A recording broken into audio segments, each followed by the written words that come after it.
ஆண்டவரும் மறுமை இரட்சகரமாக இருக்கிற இயேசு கிறிஸ்து நாமத்தில் உங்கள் யாவருக்கும் அன்பின் வாழ்த்துக்களும் ஸ்தோத்திரங்களை ஏறெடுக்கிறேன். இந்த காலை நேரத்தில் எல்லாரும் மகிழ்ச்சியாக இருப்பீங்க நான் யோசிக்கிறேன். இந்த நாட்களில் நமக்கு ஒரு ஆசீர்வாதமான காரியங்களோடு கூட கர்த்தர் நம்ம நடத்துவதற்கு தேவ சமூகத்தில் நம்ம ஜெபிக்க போகிறோம். தேவனாகிய கர்த்தர் ஒவ்வொரு நாளும் நம்ம கரங்களை பிடித்து நடத்தி கொண்டு இருக்கிறார். அவரே நமக்கு காரியங்களை வாய்க்க பண்ணுகிறவர், அவரே நம்மை பாதுகாக்கிறவர், அவரே நமக்கு நன்மைகளை தருகிறவராக இருக்கிறார். தேவ சமூகம் நம்ம உயர்த்தும், தேவ சமூகம் நம்ம நடத்தும், தேவன் நம்ம பாதுகாப்பார், நமக்கு ஒத்தாசை தருவார், நமக்கு பலன் தருவார், கிருபை நடத்துவார். இப்படி பல காரியங்கள் நம்முடைய வாழ்க்கையில் தேவனை குறித்து நம்ம சொல்லிக்கொண்டே போகலாம், அடக்கி கொண்டு போகலாம். அத்தனை ஆண்டவர் ஆசீர்வாதமான காரியங்களை நம்முடைய வாழ்க்கையில் தந்தரில் இருக்கிறார். ஆகையினால இந்த கால நேரத்தில் ஆண்டவர் தொடர்ந்து நம்மை ஆசீர்வதிப்பதற்காக தேவனை நோக்கி நம்ம ஜெபிக்க போகிறோம்.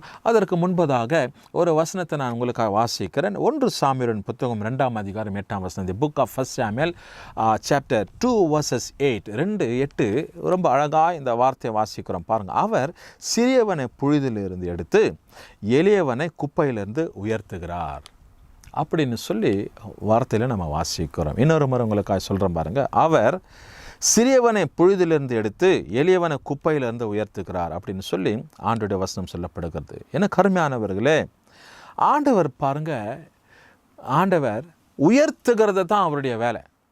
தேவன் தம்முடைய பிள்ளைகளை உயர்த்துவார். The Lord will bless and exalt his people.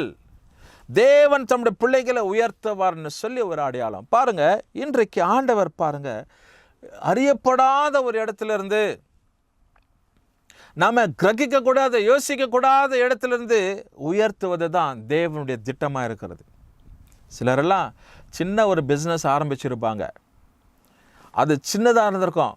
2 வருஷத்துக்கு பிறகு பார்த்தீங்கன்னா அவங்களே அதிபதியாக இருப்பாங்க. அவங்களுடைய இந்த பிஸ்னஸ் ஓங்கி இருக்கும், வளர்ந்துருக்கும். இதற்கு காரணம் என்ன, அடையாளம் என்னென்னா, கர்த்தர் அவங்க சார்ந்து இருக்கிறபடினால, தேவனை இறுக பிடிச்சு கொண்டபடினால, புழுதியிலிருந்து, ஒன்றத்துக்கும் உதவாத இடத்துல இருந்து, தாழ்த்தப்பட்ட இடத்துலேருந்து ஆண்டவராகிய தேவன் உயர்த்தி தம்முடைய பிள்ளைகள் அழுக பார்க்குற இந்த கால நேரத்தை இந்த வசனத்தை கவனித்து கொண்டு இருக்கிற, இந்த வசனத்திற்கு நேராய் செவி கொடுத்து கொண்டு இருக்கிற, ஒருவேளை வேதத்தை கையில் வைத்து கொண்டோ இந்த வசனத்தை என்ன சொல்லுது, அதுக்கு முன்பதாக இருக்கிற அடுத்த வசனம் என்ன சொல்லுது அப்படின்னு சொல்லி நீங்கள் ஒருவேளை ஆராய்ந்து பார்த்து படித்து கொண்டு இருக்கலாம். What ever it may be, எது எப்படி இருந்தாலும் பரவாயில்ல. கர்த்தர் இந்த கால நேரத்தில் உன்னை எளிமையான ஒரு சூழ்நிலையிலிருந்து, குப்பையான ஒரு இடத்துலேருந்து ஆண்டவர் உயர்த்துகிறவர். சிலர் பார்த்தீங்கன்னா தம்முடைய ஜப நேரங்களில் ஆண்டவர் சமூகத்தில் இப்படி தாழ்த்தும், ஆண்டவரே நான் ஒன்றுமில்லை, நான் குப்பை, நான் கந்த, நான் கூலமாக இருக்கிறேன், ஆண்டவரே இதிலிருந்து என்னை உயர்த்தினீங்களே, இதிலிருந்து என்னை பாதுகாத்தீங்களே அப்படின்னு சொல்லி அவங்களுடைய ஜப வாழ்க்கை என்னுடைய அந்த நெறிமுறைகள் இருக்கும். அப்படி ஆண்டவர் பல விதத்தில் உயர்த்தி இருக்கிறார்.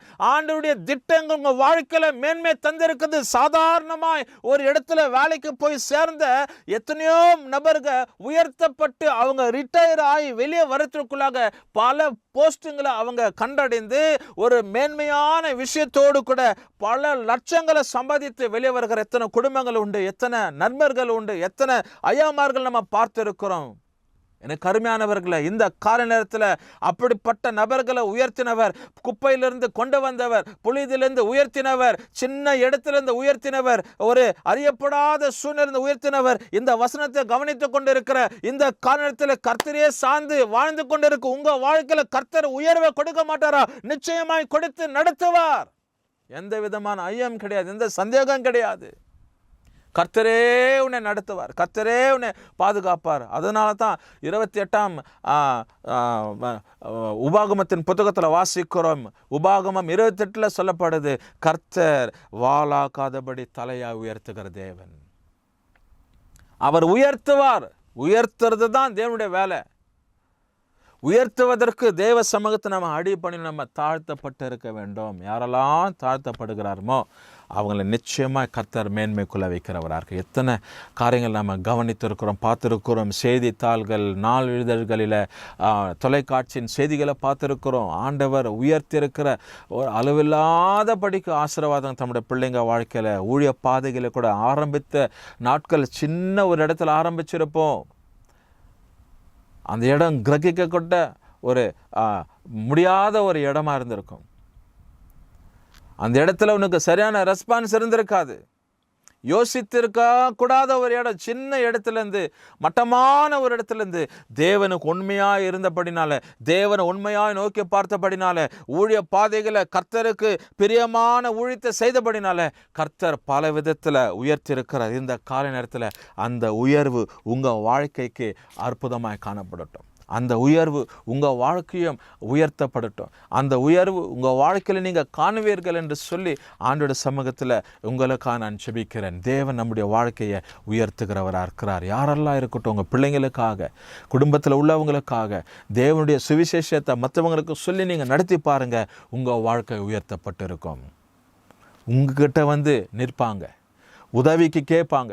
அப்படிப்பட்ட உயர்வு நம்முடைய வாழ்க்கையில் இருக்கிறோம். ஒரு சிலரை பார்த்தீங்களன்னா, இன்னொரு வீட்டில் போயிட்டு உதவிக்காய் நின்றிருந்த எத்தனை குடும்பம் பிள்ளைங்களெல்லாம் மலன்னு வளர்ந்து, பிள்ளைங்க கைட்டு செய்கிற காரியங்களெல்லாம் வாய்க்க பண்ணி ஆண்டவர் தம்முடைய பிள்ளைங்களோட ஊதியங்களை உயர்த்தி குடும்பத்தில் அநேக நன்மையான காரியங்களை செய்து வீடுகளை கட்டியிருக்கிறாங்க, வாகனத்தை வாங்கியிருக்கிறாங்க, காரை வாங்கியிருக்கிறாங்க, நல்ல அப்ராடில் போய் வேலை செய்கிறவங்க. இப்படிப்பட்ட காரியங்கள் சூழ்நிலைகள் நடந்திருக்குது. ஏன் அப்படின்னா தேவன் கொடுத்திருக்கிற உயர்வு. unless God lift a man, no man can lift any man.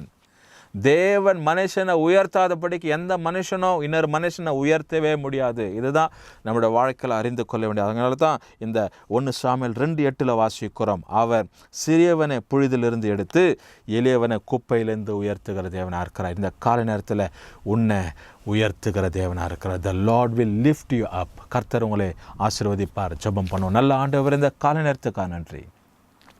இயேசுவோட பேசுகிற நிகழ்ச்சி நம்முடைய பிள்ளைங்க வாழ்க்கையில் பல அற்புதத்தை, மாற்றத்தை, ஆசீர்வாதத்தை கொண்டு வரட்டோம்ப்பா. நன்றி. நம்முடைய கரத்தில் ஒப்பு கொடுக்கிறோம். நம்முடைய பிள்ளைங்க வாழ்க்கையில் உயர்வை தந்தருளுவீராக. இயேசு கிறிஸ்து நாமத்தில் ஜெபிக்கிறோம் நல்ல பிதாவே. ஆமென். கர்த்தர் உங்களை ஆசீர்வதிப்பார்.